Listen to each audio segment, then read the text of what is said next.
Okay. Okay, before we get started, I'd like to ask you children something. How many of you have a pet? Oh, quite a few of you. Well, that's what this is about. It's about a pet. A different kind of pet. I'm going to hit this button and we'll see if we can get a picture. You know what that is? Goose. Well, that was my pet. See the one here on the right? Well, one afternoon when I was at the farm, and I had just that afternoon, well, actually most of the day, and I'd finished, and well, I parked my tractor up above, and I walked down to the creek to wash my hands and just to rest for a few minutes. And when I got down to the creek, I was sat down, and that goose and the rest of them come swimming down in that water there. And this one on this side walked up on the rocks and come over and walked and sat right down on my lap. So I knew that that was someone's pet, but I didn't know whose. And it didn't make any difference to me. I treated it nice, like you kids should treat your pets. And I would go down every day and feed these geese. First it started out, it was a small amount, and then pretty soon it got to where it was quite a bit. And later on, probably a month or two later, and I got quite well acquainted with most of them. But that one is the only one, and I named it Blue Eyes. It had the bluest eyes you'd ever see. And it got to where when I drive down there, I'd toot the horn on my pickup, and those geese would all come down there and expect something to eat. So I had some pie tins that I'd taken down, and I used to put cracked corn in it. And I got that one goose I'd haul around in my pickup. And I'd take it to town with me.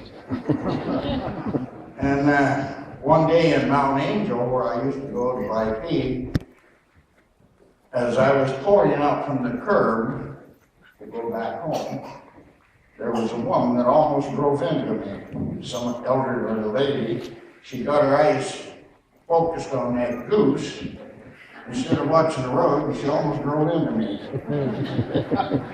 And she had kind of a surprised look on her face, and I did too, I'm sure. But anyway, and there I am. That's in the goose, Blue Eyes. Now this picture was taken inside of Eugene's mother's house. That's Eugene's mother standing on the left there. You can just barely see her. And I was afraid that we might have a mess in the house, but we didn't. Eugene's mother was up in her 90s, and she wanted to see that goose. So I went down to the creek and got the goose and brought it up so she could see it. And she really loved that goose. And there she is with that goose.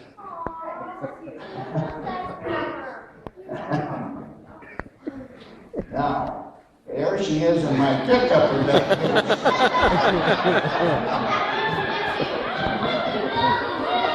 That's pretty big. I had a big quilt that you can see up there that I'd keep in my pickup, and I used to haul that goose around. Oh, I'd go to Woodburn and Mount Angel and Silverton, all through the country over there with that old goose. Her and I traveled many miles together.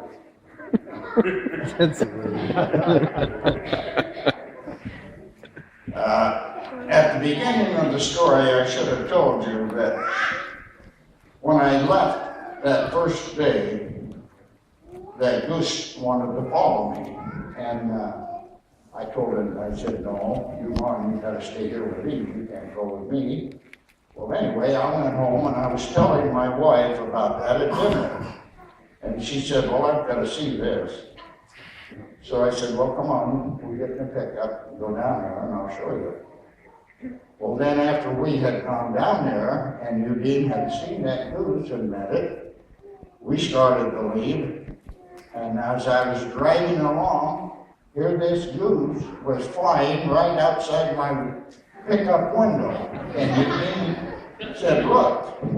Well, I had to stop. I couldn't have that goose going home with me, so I pulled off and I said, I'll carry the goose back down and you go take my pickup home. She said, okay. I said, I'll just walk. So I carried that goose back down to the creek. That goose, anyway, could fly very good. And anyway, I'll show you there. You can see how big it is, and you know, when I sat behind the wheel over there, it used to lean against me. And every once in a while, somebody would go by and that goose would just look at him, and I guess they got us crazy.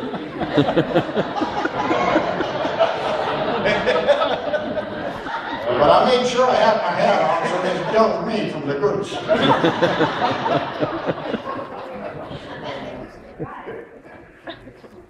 Now I'll show you another picture there. Oh, no, there. See, they had a good area there. That's that Butte Creek. It starts up above Scotts Mills, comes down by Markham, and then down by my place. I had about a half a mile of that creek that went along my farm. And this is on a corner. And anyway, it's pretty deep back there. And the neighbor, he could always tell, he told me, he said, I can always tell when you're down there at the creek. Because he said, those geese make a lot of noise. And he said, if you don't show up down there by 6 o'clock at night, he said, they're really squawking.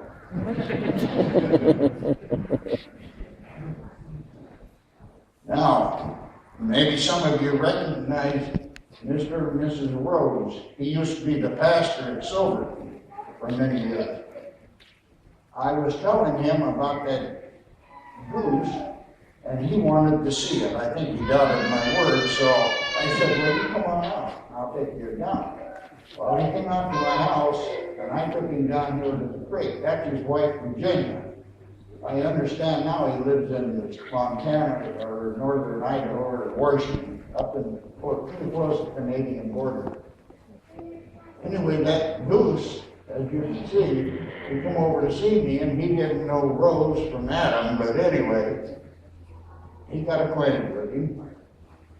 There's Pastor Rose with the goose. The goose he finally did get to pet him. I don't have a picture of it, but he finally did get to pet him, and he couldn't hardly believe it, that goose had sat on my lap and stuff, but he did.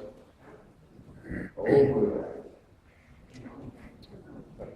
Now, we had some, well, I don't know if they were wild or not, but up the creek about a half a mile, one night, I didn't know anything about it for a day or so, but anyway, the dogs got into the geese and they killed quite a few of them, and the one I'm holding there had a big rip underneath its wing, and so I knew that the dogs would be back.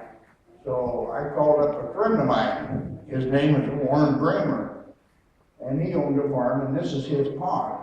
I asked him if I could bring Blue Eyes up there to his pond. See the geese in the distance on the far bank?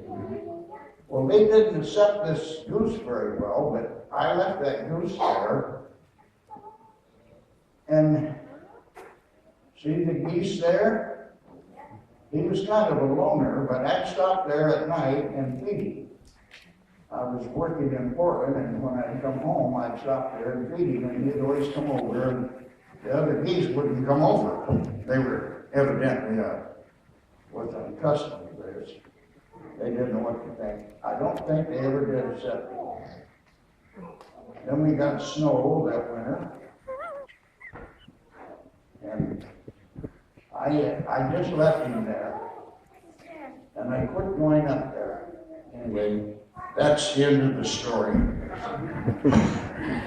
If you kids want to, you can go back. back to your seats.